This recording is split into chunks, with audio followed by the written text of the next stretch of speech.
ആലപ്പുഴയിൽ UDFിൻ്റെ ഞെട്ടിക്കുന്ന നീക്കം.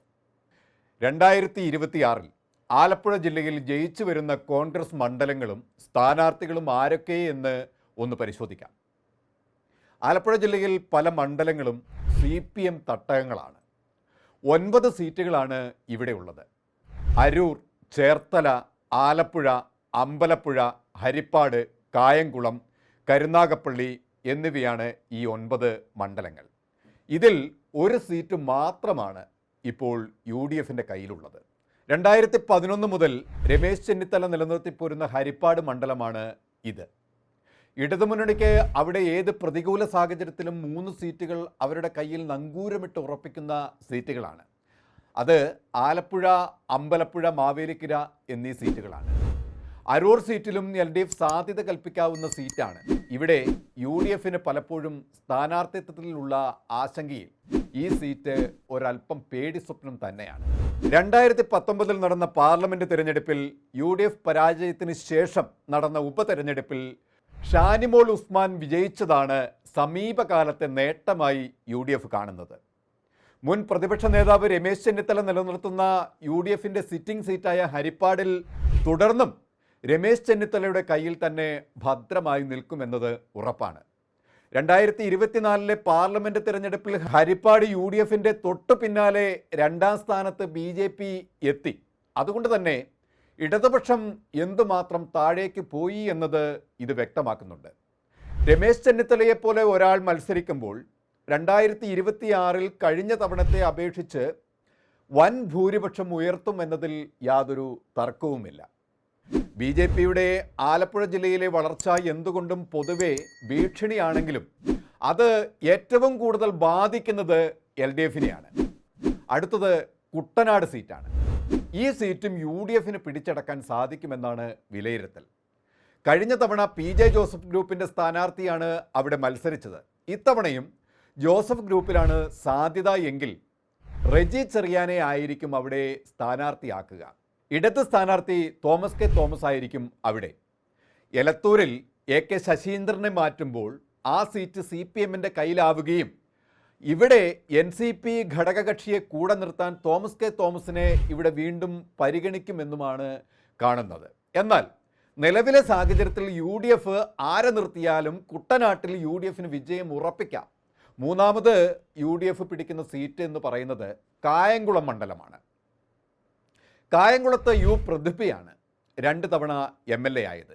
കഴിഞ്ഞ തവണ പ്രതിഭയുടെ 12,000-ൽ പരം വോട്ടിൻ്റെ ഭൂരിപക്ഷത്തെ 6,000-ലേക്ക് തകർത്ത് UDFിൻ്റെ വനിതാ സ്ഥാനാർത്ഥി അരിതാ ബാബുവാണ്. അവിടെ അരിതാ ബാബുവിനെ തന്നെ മത്സരരംഗത്ത് കൊണ്ടുവരാനാണ് UDFിൻ്റെ തീരുമാനം.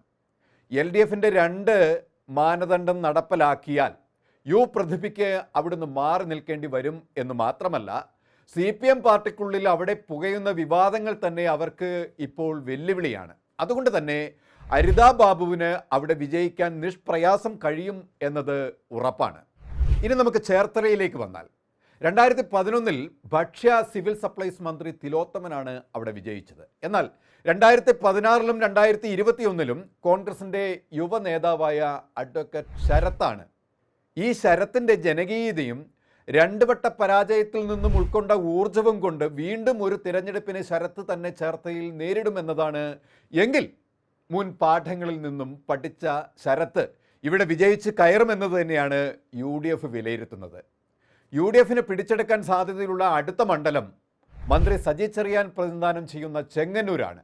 അവിടെ സജി ചെറിയാൻ്റെ ഗവൺമെൻറ്റിൻ്റെയും ഭരണപരാജയത്തിൽ അദ്ദേഹത്തിൻ്റെ പ്രതിച്ഛായക്കേറ്റ തിരിച്ചടികൾ കേരളം ചർച്ച ചെയ്തുകൊണ്ടിരിക്കുകയാണ്. അദ്ദേഹത്തിൻ്റെ പല വിവാദ പ്രസ്താവനകളും കേരളയിലുമായി ബന്ധപ്പെട്ട് വളരെ പ്രതിഷേധങ്ങൾ ഉണ്ടായ ഒരു മണ്ഡലം കൂടിയാണ് എന്നിരിക്കൽ അവിടെ ജ്യോതി വിജയകുമാറിനെ പോലൊരു മികച്ച വനിതാ സ്ഥാനാർത്ഥി വന്നാൽ ഈസിയായി ഈ മണ്ഡലവും UDFിൻ്റെ കയ്യിലേക്ക് വരും എന്നത് ഉറപ്പാണ്. ഇടതു മുന്നണിക്ക് മുന്നിലുള്ളത് 4 മണ്ഡലങ്ങളാണ്. അതിൽ UDFിന് ഉറപ്പുള്ളത് 4 മണ്ഡലങ്ങളാണ്. ഹരിപ്പാട്, കുട്ടനാട്, കായംകുളം, ചേർത്തല എന്നിവയാണ് അത്.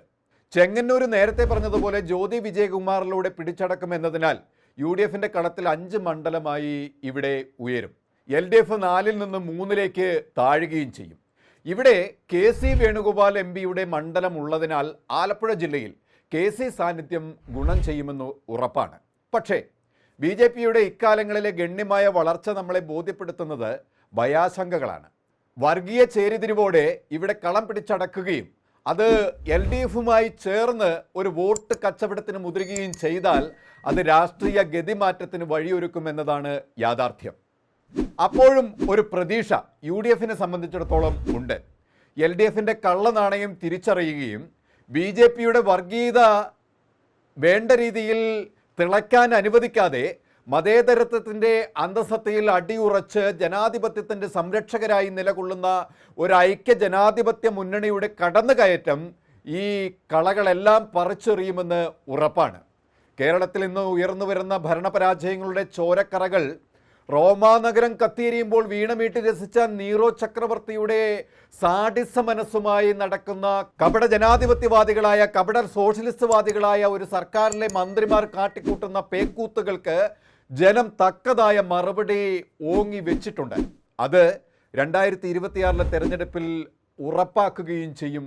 അതിന് കൃത്യമായ പ്രതിഫലം ജനം നൽകുകയും ചെയ്യും. അതിലൂടെ LDF തൻ്റെ ഭരണത്തിൽ നിന്ന് ഒന്നുമില്ലാതെ ഇറങ്ങിപ്പോകുകയും UDF ഒരു പുതിയ കേരളത്തിൽ സൃഷ്ടിച്ചെടുക്കാൻ ഭരണത്തിലേറുകയും ചെയ്യും എന്നത് ആണ് ജനം കാത്തിരിക്കുന്നത്.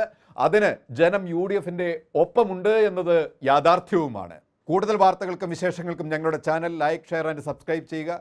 കൂടാതെ സബ്സ്ക്രൈബ് ബട്ടണിലെ ബെല്ലൈക്കൺ എനേബിൾ ചെയ്യാനും മറക്കരുത്.